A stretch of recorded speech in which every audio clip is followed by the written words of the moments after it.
धन्यवाद सम्पूर्ण प्रभुको दास दासी गुरुजनहरूमा। आज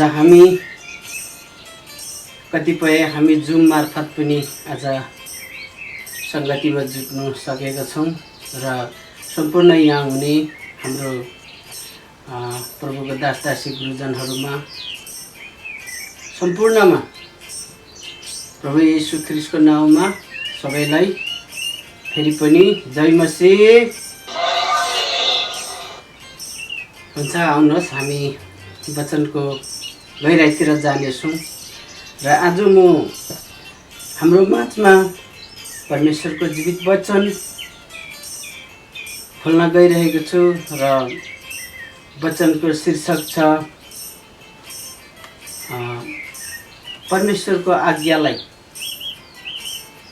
पालना गर्नु आवश्यक छ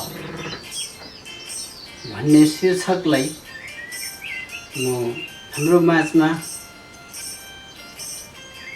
केही वचनहरू खोल्न गइरहेको छु र यो शीर्षकलाई हामी ध्यानमा राख्दै आज परमेश्वरको वचनको गहिराइतिर जानेछौँ र परमेश्वरको वचन मत्ती 4:4 भन्दछ, रोटीले मात्र मानिस बाँच्दैन तर परमेश्वरको हरेक मुखबाट निस्केको जीवित वचनले मानिस सदा जीवित रहँदछ भनेर वचनको खण्डहरूले हामीलाई बताउँदछ। प्रभु येशू ख्रीष्टको यो उपदेश हाम्रो निम्ति धेरै महत्त्वपूर्ण छ र हाम्रो आत्मिक भोजन लिनका लागि चाहिँ हामीले परमेश्वरको वचन हामीले सुन्नु पर्दछ अनि सुनेपछि हामीहरू तृप्त हुन सक्छौँ, परमेश्वरको वचनले भरिन सक्छौँ। अरू ठाउँमा पनि भन्छ वचन चाहिँ सुनाइबाट आउँछ अनि सुनाइ चाहिँ ख्रीष्टको वचनबाट आउँछ भनेर हामीलाई रोमी 10:17 पनि यो कुरा भन्दछ र हामीलाई यो वचन सुन्नु धेरै आवश्यक छ। यदि हामीले परमेश्वरको वचन सुन्छौँ भनेदेखि जस्तोसुकै अवस्थामा पनि जस्तोसुकै मूर्ख मानिस किन नहोस् तुरुन्तै परिवर्तन हुन्छ, भएको छ। धेरै समाजहरूलाई दुःख दिने, बाबुआमाको आज्ञा पालना नगर्ने, घर परिवारलाई रुवाउने, स्वास्नीहरूले श्रीमतीहरूले रुवाउने, श्रीमतीहरू पनि श्रीमानलाई दुःख दिने रुवाउने, यस्ता छाडा जीवन बिताउनेहरू हरेक इत्यादि हत्या, हिंसा, व्यभिचार, चोरी, डकैती हर कुलतमा गएका मानिसहरूलाई चाहिँ जब वचन सुन्छौँ भनेदेखि सबैजना परिवर्तन हुन सक्छौँ। यो सबैको लागि हो परमेश्वरको वचन चाहिँ, एकजनाको लागि मात्र होइन, एउटा देशको लागि मात्र होइन, सारा संसारको निम्ति भनेर हामीलाई योनाको पुस्तक पहिलो योनाको पुस्तकतिर हामी पाउन सक्छौँ र यो कुराहरू हामीले ध्यानमा राख्दै परमेश्वरको वचन हामी मनन गर्नेछौँ। किनकि वचन चाहिँ 66वटा पुस्तक लेखिएको छ र त्यो 66वटा पुस्तक लेख्नेहरू 40 जना अगमवक्ताहरू छ अनि उनीहरूले त्यो पुस्तकहरू लेख्दै गर्दाखेरि कुनैले लेख्दै गर्दा कुनै जन्मेकै थिएन अनि कुनै जन्मेर लेख्दै गर्दा ती अगाडिकोहरू चाहिँ बितिसक्नु भएको थियो, उनीहरू भेट भएन। तर आश्चर्य कुरो चाहिँ के छ भने सबै कुरो समेटेर यी पुस्तकहरूले, यी बाइबलले धेरै अलग अलग समयमा लेखिए तापनि एउटै कुरोलाई समेटेको छ। मानिस पापी छ, उद्धार मुक्ति पाउनु आवश्यक छ अनि त्यो उद्धार मुक्ति चाहिँ येशू ख्रीष्टद्वारा पाउँछ भनेर चाहिँ वर्णन गरिएको छ। यहाँबाट हामीले बाइबल कतिको सत्य छ भन्ने कुरा पनि हामीहरू देख्न सक्छौँ। 1500 देखि 1600 वर्षसम्म लाग्यो भन्छ बाइबललाई लेख्नु। म सबै भन्ने गर्दछु यो हामीले एकदम आवश्यक छ र यी लेख्ने अगमवक्ताहरू पनि अलग अलग थिए उनीहरू, अलग अलग पेसाका थिए। कोही सिकारी थिए, कोही राजा थिए, कोही डक्टर थिए, कोही जालारीहरू थिए, कोही शास्त्रीहरू थिए, कोही विद्वानहरू पनि थिए, कोही गोठालाहरू थिए। यस्तो अनि अलग अलग मानिसहरू लेखिएको र वचन हामीले परमेश्वरले हाम्रो निम्ति यो एकदमै अमूल्य सम्पत्तिको रूपमा दिनुभएको छ। यो वचनले भन्दछ हामी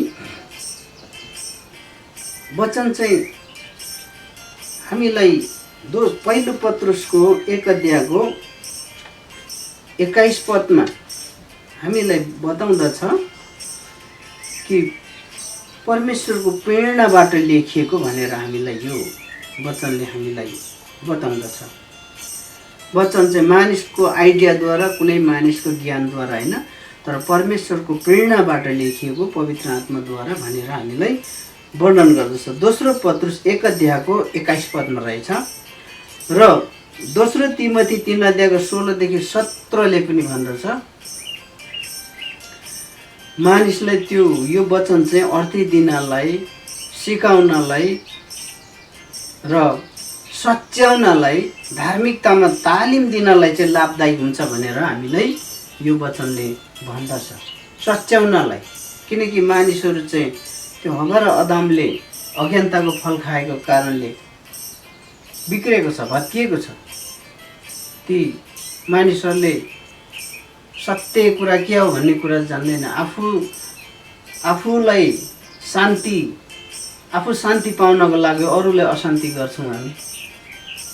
यस्तो खालको ज्ञान हामी भत्किएको, बिग्रेको, हामी अरूलाई दया नगर्ने, आफूले मन परे जेसुकै गर्ने, परमेश्वरलाई नचिन्ने मानिसहरूलाई सच्याउनको लागि, कुलतमा गएका मानिसहरूलाई फर्काउनको लागि अनि फर्काएर स्वर्ग राज्यतिर लैजानको लागि चाहिँ यो वचन लाभदायक हुन्छ।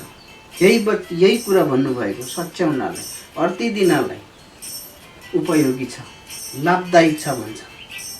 र यो वचनहरू हामीले सुन्नु अति आवश्यकता छ।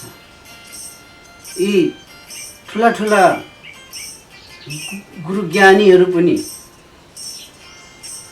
कति ठुलो पढेर सबै पढिसकेको, ठुल्ठुलो अब धर्म कर्मको वेद विधानहरू पढेर उनीहरूले डक्टर बनिएकाहरू, माथिल्लो उपाधि पाएकाहरू, सबैले सम्मान गर्ने सम्मानित व्यक्तित्वहरू, उहाँहरू पनि आज बाइबललाई अध्ययन नगरेसम्म उनीहरूले आफ्नै तरिकाले हिँडिरहेको हामी पाउन सक्छौँ। उनीहरूले भेदभाव, छुइछात, सानो जात ठुलो जात भनेर उनीहरूले तर्क गरिरहेको बेलामा अनि सबै उनीहरूले अध्ययन गरिसकेपछि बाइबलमा पनि के छ त हेरौँ न त, सबैले उद्धार मुक्ति चाहिँ येशूमा छ भन्छ, हेरौँ न भन्ने हिसाबले उनीहरूले पनि बाइबल पढ्ने निर्णय गरे, बाइबल पढे। त्यहाँदेखि उनीहरू सबै कुरा उद्धार मुक्ति चाहिँ यीशु ख्रीष्टद्वारा मात्रै पाउने रहेछ, ईश्वर चाहिँ उहाँ मात्रै हुनुहुँदो रहेछ भन्ने कुराहरू भेटाए। अनि यो भेटाएपछि उनीहरू तुरुन्तै परिवर्तन भएको छ। आफ्नो त्यो अगाडिको जति पनि धर्म कर्मको वेद विधानहरू, जति पनि आफ्नो रीतिथितिहरू सबै एकातिर पन्साएर चाहिँ प्रभु येशू ख्रीष्टलाई विश्वास गरेर उनीहरूले उद्धार मुक्तिदाता चाहिँ उहाँ रहेछ भनेर ग्रहण गरेर अहिले बाइबलको विद्वान भएर सारा मानिसहरूलाई प्रभुमा दोहोऱ्याइराखेको छ। अनि हामी यो आदिबीचमा बस्ने मानिसहरू चाहिँ जति पनि छौँ, कसैले भनेको कुरामा अलिकति टाटो बाठोहरूले उद्धार मुक्ति पाउनुको लागि यो गर्नुपर्छ भनेर हामीलाई दोहोऱ्याएको कारण हाम्रो अलग्गै छुट्टै हो। हामी एउटा हाम्रो धर्म, हाम्रो संस्कृति, हाम्रो जाति भन्ने हिसाबले अलग्गै आफ्नो तरिकाले गरिरहेको छ। र त्यसरी होइन रहेछ। हामीले यो बाइबल पढ्दै लाँदा, बुझ्दै लाँदा हामीलाई ईश्वर चाहिँ एउटै मात्रै छ सबै मानव जातिको लागि। यीशु ख्रीष्ट परमेश्वर मात्रै हुनुहुन्छ, परमेश्वरको पुत्र। किनभने यो कुरा मैले भनेको होइन, बाइबलमा लेखिएको छ। यशायाको पुस्तक 43 अध्यायको 10 देखि 13 पदमा हामीहरू स्पष्ट गरी त्यहाँ पाउन सक्छौँ। मभन्दा अगाडि कोही ईश्वर नै बनिएको थिएन, म पछाडि पनि कोही ईश्वर नै बनिनेवाला छैन। जो म हुँ, म नै उद्धारकर्ता र मुक्तिदाता चाहिँ म नै हुँ भनेर यहाँ वर्णन गरिएको छ। त्यति मात्रै होइन, थुप्रै खण्डहरूमा यो कुराहरू वर्णन गरिएको छ। यो सजिलोको लागि हामी सधैँ म यो कुरा गर्छु। अरू ठाउँमा अरू खण्डमा पनि छ, थुप्रै ठाउँमा छ, उहाँ मात्रै हुनुहुन्छ। अनि यो कुरा चाहिँ यी ठुल्ठुला विद्वानहरूले भेट्टायो, उनीहरूले पायो, अनि उनीहरूले तुरुन्तै प्रभु यीशु ख्रीष्टलाई विश्वास गरेको छ। किनकि उनीहरूले त्यो खण्डहरू पाएपछि उनीहरूको जति पनि विगतको स्वभावहरू थियो सबै उनीहरूले बिर्सेर प्रभुलाई विश्वास गरेको छ। किनकि वचनले भन्दछ सारा ज्ञानको सम्पत्तिहरू चाहिँ उहाँमा छिपेको छ भनेर हामीलाई कलसीको पुस्तक 2 अध्यायको 3 पदमा हामीलाई यो कुरा वर्णन गरिएको छ। कलसीको पुस्तक 2 अध्यायको 3 मा उहाँमा नै ज्ञान र बुद्धिका सारा सम्पत्ति छिपेको छ। परमेश्वरमा सबै कुरा उहाँ लुकेको छ। अनि त्यो उहाँ लुकेको कुराहरू चाहिँ जम्मै यो बाइबलमा छापिएको छ। अनि यो छापिएर मानिसलाई दिनुभएको छ। अनि कुनै कुराको पनि हामीलाई अभाव छैन। सबै कुरा यो संसारमा जिउँदा होस् या स्वर्गमा, सबै कुरा परमेश्वरले समेटेर यो बाइबलमा दिइसक्नु भएको छ। धन सम्पत्तिको अभाव छ, मुक्ति उद्धारको अभाव छ, शान्तिको अभाव छ, सबै समाजसँग मेलमिलापको अभाव छ, ज्ञान बुद्धिको घटी अभाव छ, रोग बिरामदेखि हामी छुटकारा हुन चाहन्छौँ। सबै कुरा बाइबलमा दिइसकेको छ, हामीले पाइसकेको छौँ। तर हामीले यहाँ भित्रको कुराहरू चाहिँ हाम्रो जीवनमा व्यवहारमा उतार्नु नसकेको कारण, बाइबलको अधीनतामा रहेर हामीले उहाँको आज्ञाकारी भएर जिउनु नसकेको कारण मानिसहरू आज लापरवाही भएर दुःख पाएर संसारमा लडाइँ झगडा हरेक बम गोली बारुद बनाएर यति ठुल्ठुलो विद्वानहरू पढेर त्यस्तो भएको, अनि अरूलाई अशान्ति गर्नुको लागि ठुल्ठुला न्युक्लियर बमहरू बनाएर हरेक इत्यादि देशलाई अशान्ति, आफू शान्ति उपभोग गर्नुको लागि अरूलाई अशान्ति गरे। सबैलाई एउटै त हो नि, सबै शान्ति चाहिन्छ सबैलाई। तर त्यो शान्ति आफू उपभोग गर्नुको लागि अरूलाई अशान्ति गर्छौँ, अनि अरूलाई अशान्ति गरेपछि आफैले फर्किआउँछ। र यस्तो ज्ञान बाइबलमा छ। यो बाइबलले कहिले पनि मानिसलाई हत्या गर्नु, मानिसलाई अशान्ति गर्नु, हरेक बम गोली बारुद बनाएर देशलाई अशान्ति गर्नु भनेर लेखिएको छैन। सबैसँग मेलमिलाप रह, एक अर्कालाई आफू सरा ठान, दाजुभाइ तिमीहरू सबै आफ्नै एउटै दाजुभाइ हो भनेर हामीले वर्णन गरेको छ। अनि यस्तो ज्ञानको कुराहरूलाई चाहिँ हामी खोजी गर्दैनौँ। अनि हाम्रो मानिसहरू अहिले त्यसरी आज लापरवाही भएको छ। जब जति नै जानेको व्यक्ति किन नहोस्, तर एकचोटि चाहिँ नम्रता भएर बाइबललाई राम्रो अध्ययन गऱ्यौँ भने हामी तुरुन्तै परिवर्तन हुन सक्छौँ। त्यसैले हामीलाई बाइबलको वचन सुन्नु आवश्यकता छ। यहाँनिर सबै मानिसले चाहिने थोक चाहिँ यहीँ छिपेको छ। म अहिले यो कुराहरू म भन्दै जानेछु। र बाइबल धर्मशास्त्रमा त्यसरी वर्णन गरिएको छ। अनि येशू ख्रीष्ट नै उहाँ मुक्तिदाता उद्धारकर्ता चाहिँ उहाँ नै हुनुहुन्छ। किनभने सबै थोक जति पनि यो संसारमा दृश्य अदृश्य कुरा जति पनि छ सबै येशू ख्रीष्टद्वारा बनिएको छ। यो सृष्टि हुँदाखेरि पनि हामी देख्न सक्छौँ। योन्नाको पुस्तक 1 अध्यायको 1 देखि हामीहरू 14 पदसम्म सरसर्ती पढ्छौँ भने त्यहाँनिर स्पष्ट गरी लेखिएको छ। आदिमा वचन हुनुहुन्थ्यो, वचनै परमेश्वर हुनुहुन्थ्यो, अनि उहाँ वचन परमेश्वर हुनुहुन्थ्यो, अनि उहाँ परमेश्वरसँग हुनुहुन्थ्यो। अनि त्यो वचनमा मानिसहरूको जीवन थियो अनि त्यो जीवन चाहिँ मानिसहरूको ज्योति थियो। त्यो ज्योति अन्धकारमा चम्कन्छ, अन्धकार त्यसमाथि विजय भएको छैन। त्यसरी भन्छ। भनाइको अर्थ चाहिँ पापमाथि चाहिँ कसैले पनि विजय गर्न सक्दैन, पापलाई कुल्चिनै सक्दैन, कसैले पनि त्यो पापबाट छुटकारा दिएर स्वर्ग लान सक्दैन। बाटो सत्य र जीवन म नै हुँ भनेर प्रभु येशू ख्रीष्टले योहन्ना 14:6 लेखिएको छ। अनि यो कुरा चाहिँ भन्ने महापुरुषहरू आज कोही पनि निस्केको छैन। मानिसको लागि बलिदान भएर बौरी उठ्ने कोही पनि छैन आज। अनि उहाँमा जीवन थियो, त्यो जीवन मानिसहरूको ज्योति थियो। त्यो ज्योति अन्धकारमा चम्कन्छ, अन्धकार त्यसमाथि विजय भएको छैन। कसैले पनि त्यो विजय गर्न सक्दैन। जति नै ठुलो ठुलो गुरु ज्ञानीहरू किन नहोस् र, उनीहरू पनि जन्मिनुपर्छ, जन्मेपछि हुर्किँदै बढ्दै जानुपर्छ, बढेपछि एक दिन ऊ मर्नुपर्छ। अनि मरेपछि निश्चित छ, त्यो मर्नु निश्चित छ। अनि त्यो मरेपछि उसको पछाडि चाहिँ इन्साफ हुन्छ। अनि त्यो इन्साफ चाहिँ प्रभु येशू ख्रीष्टले गर्नुहुन्छ। अनि त्यही योना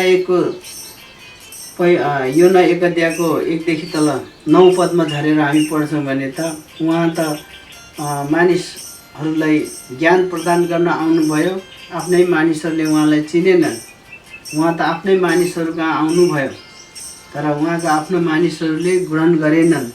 तर जतिले उहाँलाई ग्रहण गरे उहाँले तिनीहरूलाई आफ्नो सन्तान हुने अधिकार दिनुभयो भनेर वर्णन गरिएको छ त्यहाँ। अनि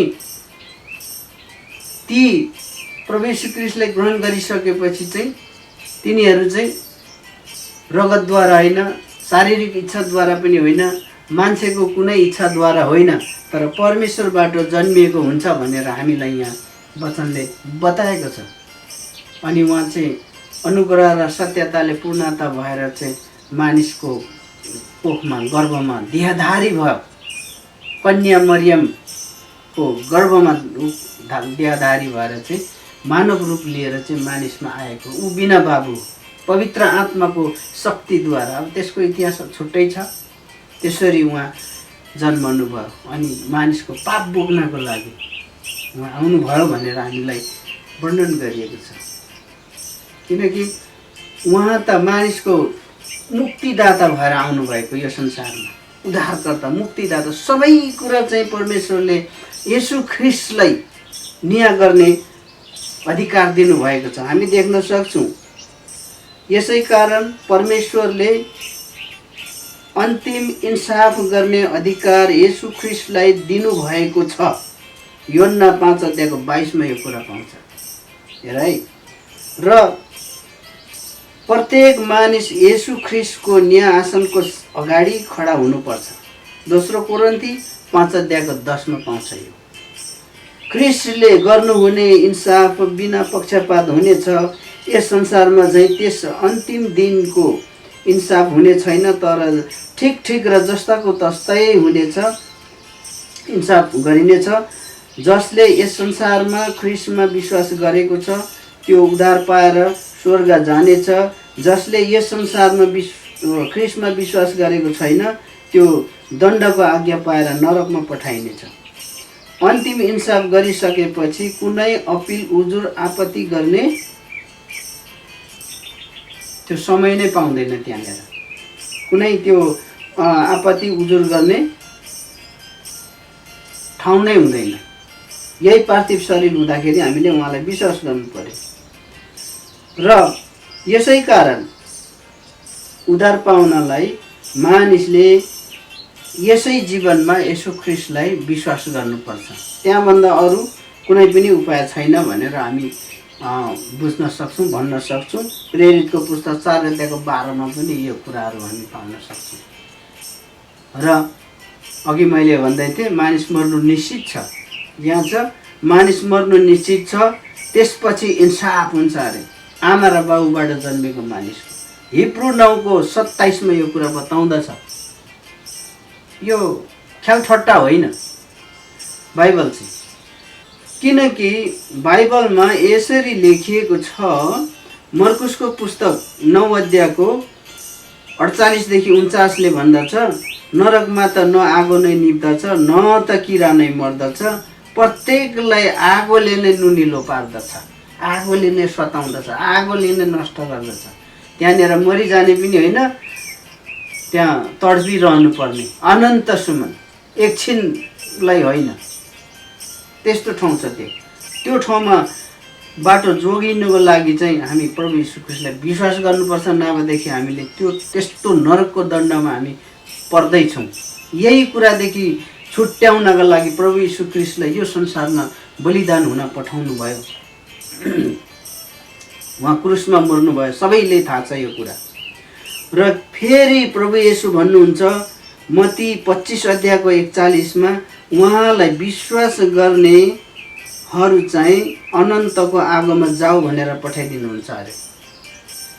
र किनकि प्रभु येशू भन्नुहुन्छ योहन्ना 11:25 देखि 26मा, पुनरुत्थान र जीवन म नै हो, मलाई विश्वास गर्ने मर्यो भने पनि जीवित हुनेछ, अनि जिउनेहरू र ममाथि विश्वास गर्नेहरू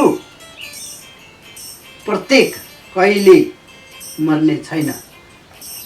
वचनले यसरी भन्छ, येशूलाई विश्वास गर्ने मान्छेले दण्डको आज्ञा छैन, भोग्नै पर्दैन। हामी जुन दिन प्रभु यीशु ख्रीष्टलाई विश्वास गर्छौँ त्यही दिनदेखिको त्यो मान्छेको निम्ति स्वर्गको यात्रा सुरु हुन्छ। यो वचनले भनेको, अघि भने मैले, यो वचनमा त्यो ख्यालठट्टा होइन, यो धेरै विभिन्न समयमा लेखियो, तर एउटै कुराले समेटेर लेखिएको छ। अचम्म छ यो बाइबलमा। यस कारणले बाइबललाई हामीले अध्ययन गर्नु, वचन सुन्नु हामीले आवश्यक छ। जबसम्म हामी वचन पढिरहँदैनौँ, सुनिरहँदैनौँ भने हामी परमेश्वरको नजिकै पुग्न सक्दैनौँ। त्यो उहाँभित्रको रहस्यमय कुराहरू हामीले बुझ्नै सक्दैनौँ। त्यो बाहिरी लडुवा मात्रै भयो भने केही पनि पाउन सक्दैनौँ। धेरै सङ्घर्ष गर्नुपर्छ, तपस्या गर्नुपर्छ, प्रार्थना गर्नुपर्छ, उपवास गर्नुपर्छ, ध्यान दिनुपर्छ, वचन सुन्नुपर्छ, अनि मात्रै केही बुझ्न सक्छौँ। यो चाहिँ परमेश्वरको प्रेरणाबाट लेखिएको कारणले मानिसले हतपत बुझ्न सक्दैन। तपस्याबाट मात्रै हामी सर्लग बुझ्न सक्छौँ। यस कारणले यो वचन चाहिँ हामीलाई सुन्नु अति आवश्यकता छ र उहाँको आज्ञा पालना गर्नु आवश्यकता छ। उद्धार मुक्ति पाउनुको लागि हामीले उहाँले गर भनेर दिएको कुराहरू चाहिँ हामीले गर्नुपर्दछ। जब त्यो गर्दैनौँ भने हामी उहाँको अनुयायी चेला हुन सक्दैनौँ।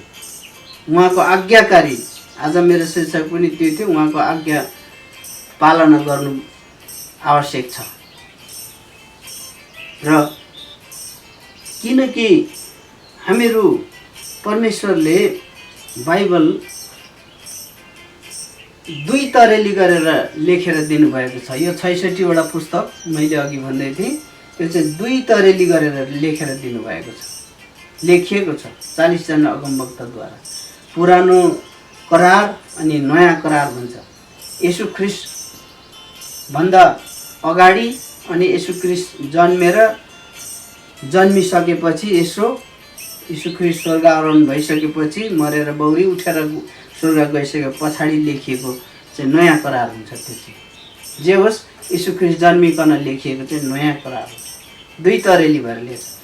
अनि यो दुई तरेली भएर लेखिए तापनि परमेश्वरले यस्तो खालको आज्ञा दिनुभएको छ, त्यो आज्ञाहरू चाहिँ मानिसको निम्ति पालना गर्नुपर्छ। जीवनभरि यो पृथ्वी रहइन्जेल एक पुस्तादेखि अर्को पुस्ता, अर्को पुस्तादेखि अर्को पुस्ता, यसरी जुन जेनेरेसनमा आउँछ त्यो प्रत्येक जेनेरेसनले चाहिँ, प्रत्येक पुस्ताले चाहिँ त्यो आज्ञालाई मान्नु पर्दछ। यो चाहिँ हो 10 आज्ञा। 10 आज्ञामा चाहिँ एकदमै रहस्यमय कुराहरू, मानिसलाई नब्बई नहुने कुराहरू चाहिँ त्यहाँ लेखिएको छ। मानिसले गर्नै पर्छ। त्यो आज्ञाहरू पुरा गर्न सक्यौँ भने हामी प्रभु येशू ख्रीष्टको अनुयायी चेला हुन सक्छौँ। नभएदेखि हामी उहाँको अनुयायी चेला हुन सक्दैनौँ। परमेश्वरको आज्ञा चाहिँ हामीले मान्नु अति आवश्यकता छ। त्यो आज्ञा पालना गर्नु अति आवश्यकता छ। अनि यो कुरा चाहिँ 10 आज्ञामा लेखिएको छ। यो प्रस्थानको पुस्तकमा पाउन सक्छौँ, व्यवस्थाको पुस्तकमा पाउन सक्छौँ। र त्यो 10 आज्ञा चाहिँ परमेश्वरले सिनाई पर्वतमा मूसालाई ढुङ्गाको पाटीमा लेखेर दिनुभएको कुराहरू छ। अनि त्यो 10वटा आज्ञामा चाहिँ परमेश्वरले मानिसहरूलाई चाहिने थोकहरू चाहिँ हरेक जेनेरेसनले हरेक पुस्तामा पालना गर्नुपर्छ भनेर त्यहाँ वर्णन गरिएको छ। अनि त्यसैबाट चाहिँ मानिसहरू जिउनेछ भन्ने कुराहरू त्यहाँ पाउन सक्छौँ। त्यसको बारेमा म 1-2वटा खण्डहरू पढ्दै जानेछु। र अघि मैले भनेको थिएँ 2 तरेली भएर लेखिएको छ। अनि त्यो चाहिँ पहिलो लेखिएको कुराहरू पुरानो नियममा चाहिँ 39वटा पुस्तक लेखिएको छ। अनि नयाँ करारमा, नयाँ नियममा चाहिँ 27वटा पुस्तकहरू लेखिएको छ। अनि यो दुईटै तरेलीमा लेखिएको दुईटै करारमा चाहिँ परमेश्वरले त्यो उहाँको सब्बात दिन पालना गर्ने, उहाँको त्यो 10 आज्ञाहरू पालना गर्ने कुरोमा सबै समेटिएर दुईटै नियममा लेखिदिनु भएको छ। हालेलुया। यो कुरो हामीले ख्याल राख्नु पर्दछ। अब हामी यसको गहिराइतिर जानेछौँ। यहाँ हामी देख्न सक्छौँ र उत्पत्तिको पुस्तक 2 अध्यायको 3मा हामी सुरुदेखि हामी हेर्नेछौँ। अब उत्पत्तिको पुस्तक 2 अध्यायको 3देखि हामी हेर्नेछौँ यो आज्ञाहरूको बारेमा। उहाँले सबैभन्दा मानिसलाई इम्पोर्टेन्ट चाहिने कुरो चाहिँ सब्बात दिन दिनुभएको छ। किनकि उत्पत्ति 2 अध्यायको 3 पदमा भन्दा छ परमेश्वरले सारा संसारको यावथोक सृष्टि गरिसके 6औं दिनमा, अनि 7औं दिनमा चाहिँ उहाँले विश्राम लिनुभयो परमेश्वरले। अनि उहाँले त्यो विश्राम लिनुभएको दिनलाई चाहिँ परमेश्वरले पवित्र तुल्याउनु भयो। अनि उहाँले त्यो दिनलाई, त्यो 7औं दिन सब्बात दिनलाई आशिष पनि दिनुभयो। पहिलो, दोस्रो, तेस्रो, चौथो, पाँचौं, 6औं दिनलाई उहाँले भन्नु भएन। उहाँले त्यो दिन चाहिँ काम गर्नु भन्नु भएको छ। काम गर्नु, 7औं दिन चाहिँ विश्राम लिनु र परमेश्वरसँगको घनिष्ठ सम्बन्ध राखेर उहाँको महिमा आराधना गर्ने दिन हो भनेर चाहिँ परमेश्वरले वर्णन गरिएको छ। त्यो चाहिँ कसको लागि अरे भनेदेखि चाहिँ मानिसको निम्ति अरे। मर्कुसको पुस्तक 2 अध्यायको 27 पदमा यो कुरा पाउन सक्छौँ। मानिसको निम्ति भनेर त्यहाँ आएर चाहिँ वर्णन गरिएको छ। अनि यो सब्बात दिन चाहिँ पुरानो नियम, नयाँ नियम दुईटैमा लेखिएको छ। अनि त्यो 10 आज्ञा अघि मैले भन्दै थिएँ, त्यो 10 आज्ञामा पनि चौथो आज्ञामा बिचमा हालेर चाहिँ परमेश्वरले लेखिदिनु भएको छ ढुङ्गाको पाटीमा। अनि यो 10 आज्ञाको बारेमा चाहिँ धेरै नै लेखेको छ। अब यसको बारेमा खण्डन खोदाल्दै जाँदा त थुप्रो समय लिन्छ। यो 10 आज्ञा भित्रमा यो 7औं दिन सब्बात दिनलाई चाहिँ मानिसहरूले कहिले पनि नभुल्नु है भनेर लेखेको कुराहरू छ। हामी 10 आज्ञामै पाउँछौँ, नभुलो है। अनि त्यही पालना, त्यही सब्बात दिन पालनाद्वारा नै त्यही मानिसहरू जीवित रहनेछ, बाँच्नेछ।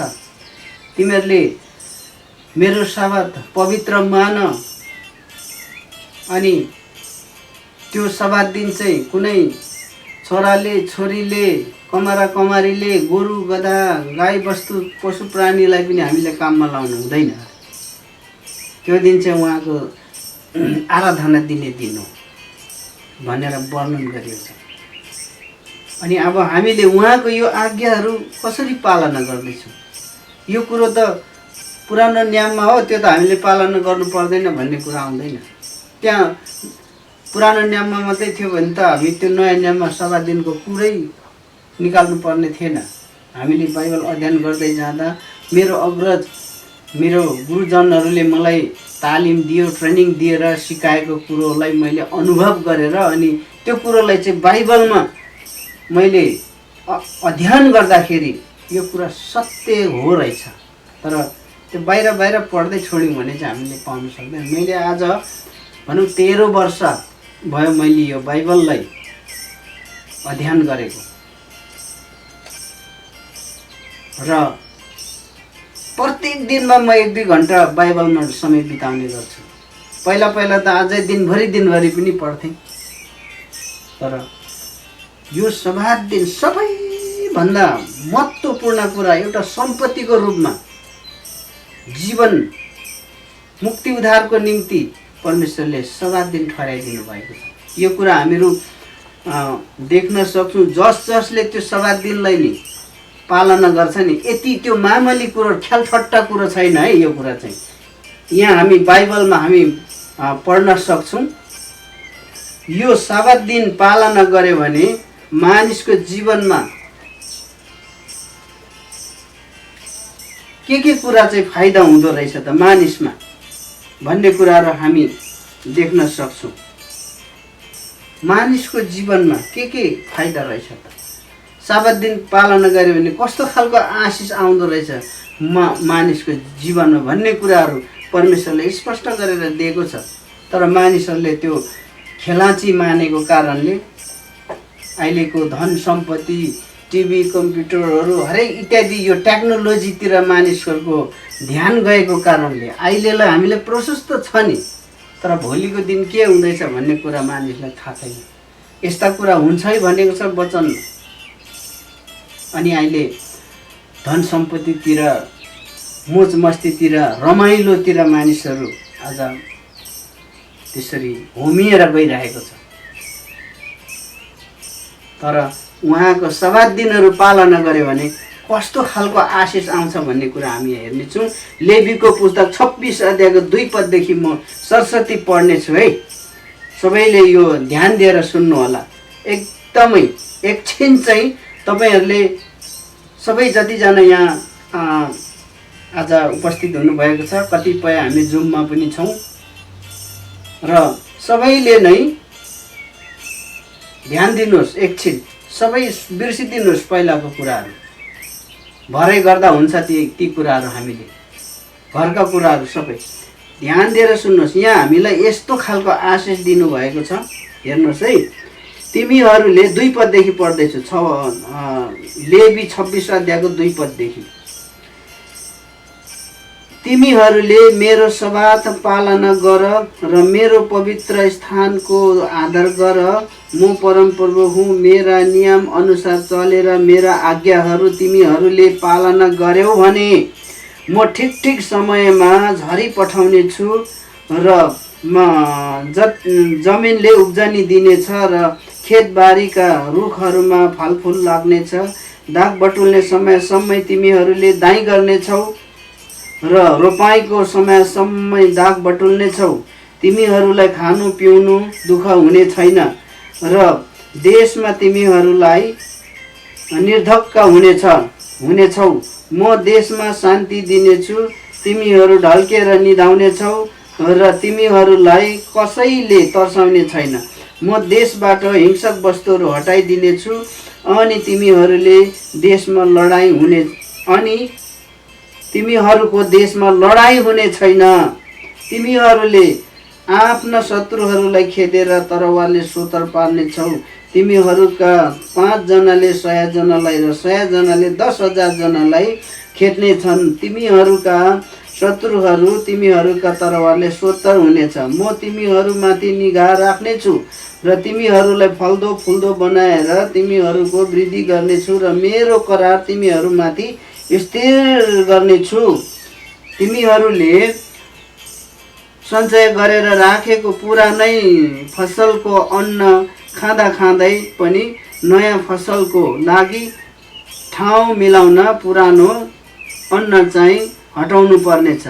तिमीहरूलाई घृणा नगरी म तिमीहरूकै बिचमा बास गर्नेछु। यसरी परमेश्वरले मानिसको जीवनमा चाहिने कुराहरू सबै थोक लेखेर बाइबलमा दिइसक्नु भएको छ। अब हामीले यहाँदेखि अर्को के खोज्नु त? देशमा लडाइँ पनि हुँदैन अरे, झगडै हुँदैन अरे, खानु पिउनुमा त दुःखै हुँदैन अरे, ठिक ठिक समयमा झरी पठाउनुहुन्छ अरे, लडाइँ नै हुँदैन अरे भनेपछि मानिसलाई अर्को के चाहियो त? तर मानिसले उहाँको यो आज्ञा पालना नगरेको कारण, उहाँको साबत दिनलाई पवित्र नमानेको कारण, सातौं दिन सबात दिनलाई पवित्र नराखेको कारण, बिटुलो बनाएको कारण देशमा लडाइँ झगडा हत्या हिंसा व्यभिचार इत्यादि कुरो भइराखेको छ। यो चाहिँ परमेश्वरले त्यस्तो गर्नु लगाएको होइन। यो चाहिँ उहाँले दिएको आज्ञालाई पालना नगरेको कारण मानिसले आज संसारमा यति ठुला ठुला पढेर विद्वान भएको मानिसहरूले पनि आज यस्तो सङ्कष्ट ल्याइराखेको छ। ज्ञानी भएको छैन मान्छे पढेर।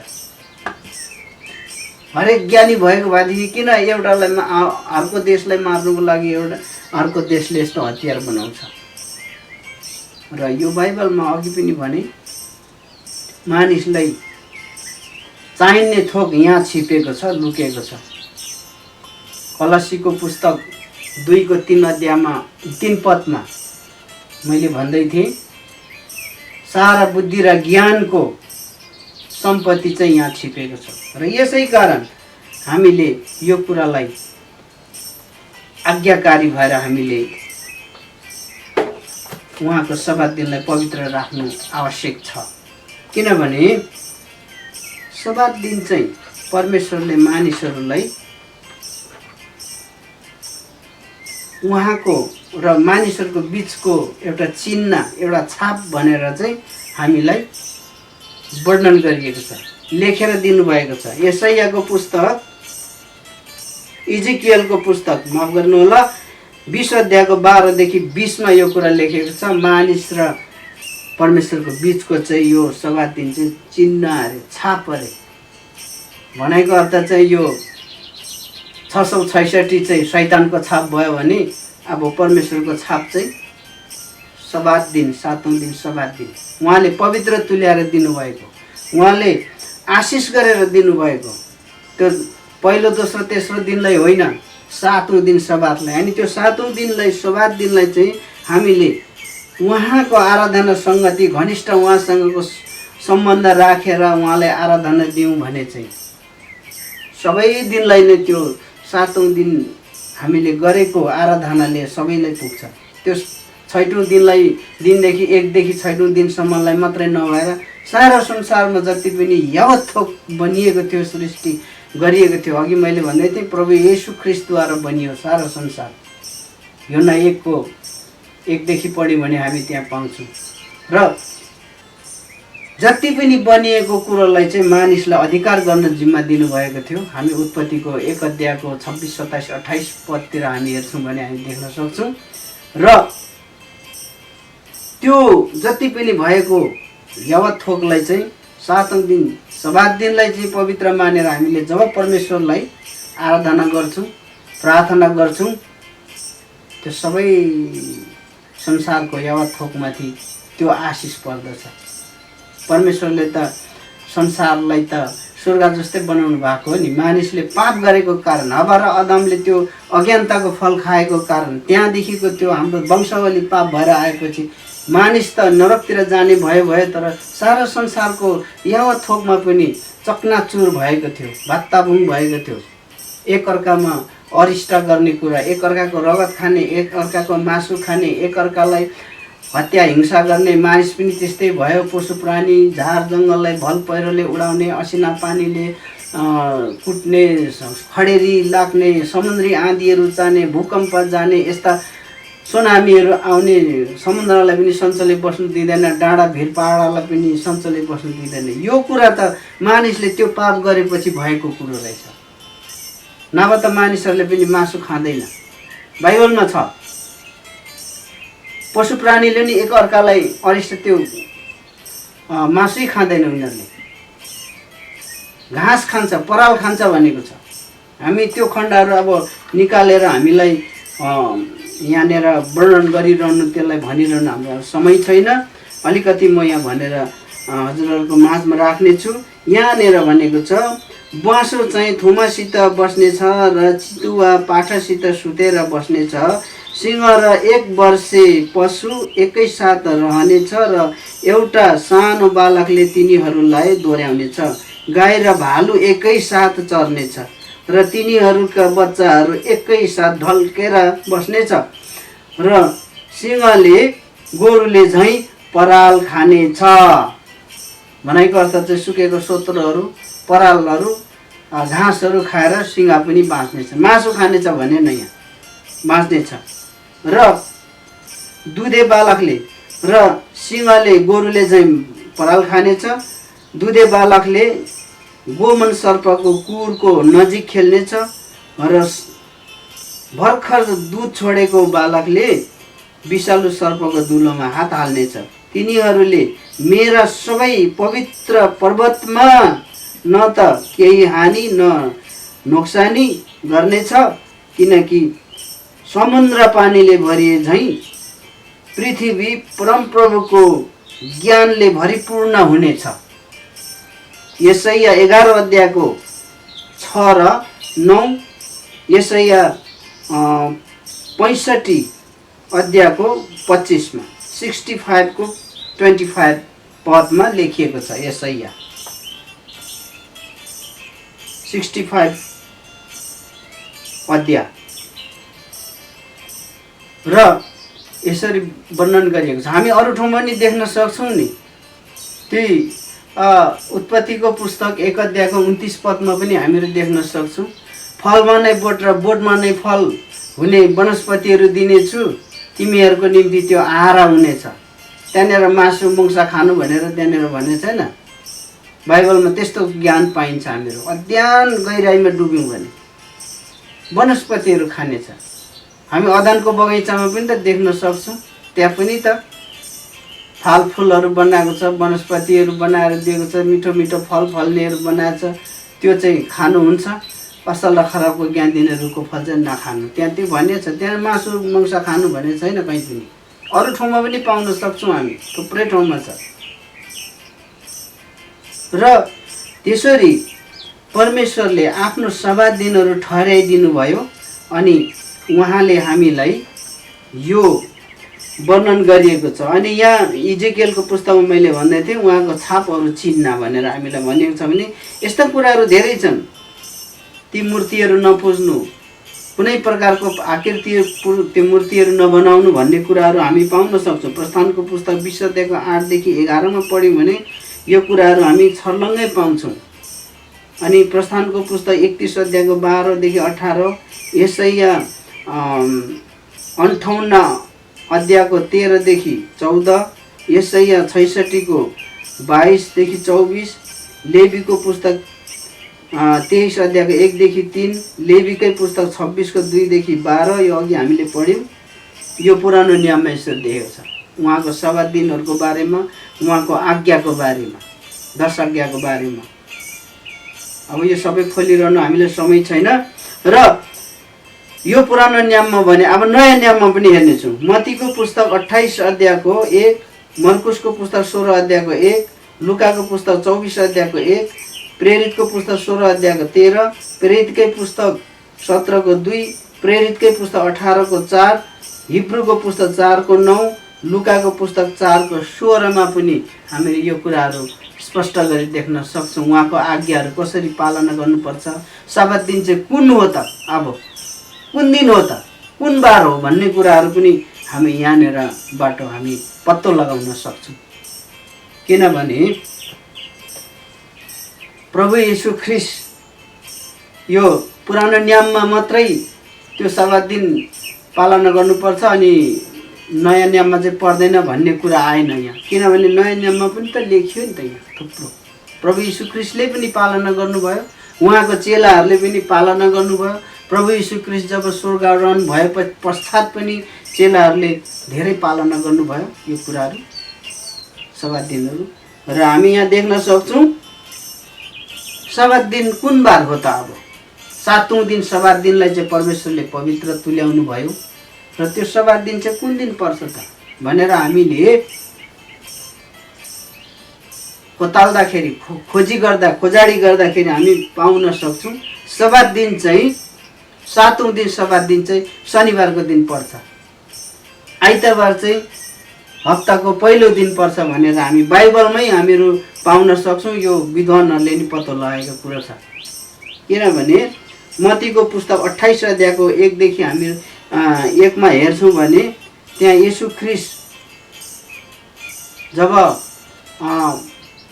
शुक्रबारको दिन उहाँ क्रुसमा बलि हुनुभयो, त्यसको पछाडि शुक्रबारकै दिन उहाँ गाडिनुभयो अनि भोलिपल्ट शुक्रबारको दिन गाडिनुभयो, शनिबारको दिन च्यानमै रहनुभयो अनि आइतबारको दिन चाहिँ उहाँ बौरी उठ्नुभयो। त्यो चाहिँ हप्ताको पहिलो दिन भयो। त्यहाँनिर किन भन्दैछ भने त्यो मरियम मग्दलिनीहरू, त्यो यीशुको आमाहरू या त्यहाँ अरू महिला दिदी बहिनीहरू त्यहाँनिर उनीहरूले भनेको छ हप्ताको पहिलो दिनमा चाहिँ त्यो च्यान हेर्नु गएको कुराहरू, त्यो सुगन्धित द्रव्य तेलहरू के त्यो बेलाको अब प्रथा, त्यो बेलाको एउटा रीतिथिति उहाँहरूको त्यो तेल लगाउनु पर्थ्यो अरे सुगन्धित। त्यो तेल लगाउनुको लागि हप्ताको पहिलो दिनमा उनीहरू गएको कुरा बाइबलमा भन्दछ। मर्कुसको पुस्तकमा पनि त्यसै भन्छ, लुकाको पुस्तकमा पनि त्यसै भन्छ। सब्बात बितेपछि हप्ताको पहिलो दिन भनेर बताएको छ। भनेपछि अब सब्बात दिन खासै परमेश्वरले पवित्र तुल्याएर दिनुभएको दिन चाहिँ कुन चाहिँ हो त हामी हेर्नेछौँ। हामी यसरी बुझ्न सक्छौँ प्रभु येशू ख्रीष्टको जुन पक्राउ पर्यो शुक्रबारको दिन, किनभने हामीहरू ती गुड फ्राइडे भनेर हामी धेरै क्रिस्चियनहरूले मान्ने गर्छौँ। गुड फ्राइडे, अनि गुड फ्राइडे भनेको चाहिँ कुन बार हो त? फ्राइडेको दिनै हो नि। अनि फ्राइडेको भोलिपल्ट चाहिँ कुन बार हुन्छ भन्दा त सटरडे हो। अनि सटरडेको दिन त प्रभु येशू ख्रीष्ट च्यानमा जानुभएको थियो नि त। अनि हप्ताको पहिलो दिन भन्नाले चाहिँ अब आइतबारको दिन पर्यो। अनि परमेश्वरले चाहिँ भनेको छ हप्ताको 7औं दिनलाई चाहिँ पवित्र राख्नु। बौरी उठेको दिनलाई भन्नु भएन परमेश्वरले, कहीँ पनि पाउँदैन बाइबलमा। उत्पत्तिको पुस्तकदेखि प्रकाशको अन्तिम खण्डसम्म हेऱ्यौँ भने पनि आइतबार पहिलो दिन, हप्ताको पहिलो दिनमा परमेश्वरले आराधना दिनुपर्छ है भनेर चाहिँ वर्णन गरिएको कहीँ पनि पाइँदैन। 7औं दिन सब्बात दिनलाई चाहिँ पवित्र मान्नुपर्छ है भनेर भनेको चाहिँ हामीले धेरै ठाउँमा पाउन सक्छौँ, धेरै ठाउँमा पाउन सक्छौँ। र यस कारणले सब्बात दिन, 7औं दिन सब्बात दिन चाहिँ शनिबारकै दिन पर्छ। अनि त्यो दिनलाई पवित्र मान्यो भने मानिसको जीवनमा कस्तो खालको आशिष आउँछ भन्ने कुरा चाहिँ अघि हामीले लेवीको 26 अध्यायको 2 पददेखि हामीले पढेका छौँ। अब हामीले जति पनि हाम्रो जीवनमा प्रशस्त आशिषहरू पोखिने गरी हामीले लिनुपर्छ भने, देशमा शान्ति फैलाउनु पर्छ भने, संसारमा हामी समाजलाई हामीले शान्तिको बाटो डोर्याउनु पर्छ भने, परमेश्वरको सही अर्थपूर्ण काम गर्नुपर्छ भने सब्बात दिनलाई मानिसले पवित्र मान्नुपर्छ। जबसम्म हामी त्यो सब्बात दिन पवित्र मान्दैनौँ तबसम्म हामीले परमेश्वरको पुरा काम गरेको हुँदैन। र आज यतिमा मेरो यो वचनहरू हजुरको माझमा राख्दै परमेश्वरले सबैलाई यो कुराहरू गैर गुप्तसम्म बुझाउनुहुन्छ। हामीले बाइबल अध्ययन गरौँ, सबै कुरा बाइबलमा पाउन सक्छौँ। त्यसैले गर्दा हामीले कहीँ पनि खोज्न जानु पर्दैन, भिर पहाडहरू चाल्नु पर्दैन। एक ठाउँ बसेर हामीले बाइबललाई राम्रो अध्ययन गरौँ। तपाईँ हाम्रो स्वर्गको राज्य, स्वर्गको ढोका परमेश्वरले खोलेर राखिदिनु भएको छ। मत्तीको पुस्तक 3 अध्यायमा हामीहरू यो कुराहरू पाउन सक्छौँ। र यसो भन्दै सबै प्रभुको दास दासी गुरुजनहरूमा मेरो यो छोटो वचनलाई म यहाँ राख्दै सबैलाई म धन्यवाद दिँदै फेरि पनि म यो वचनहरू यहीँ नै अन्त्य गर्न चाहन्छु। प्रभु यीशु ख्रीष्टको नाममा सबैलाई फेरि पनि जय मसीह।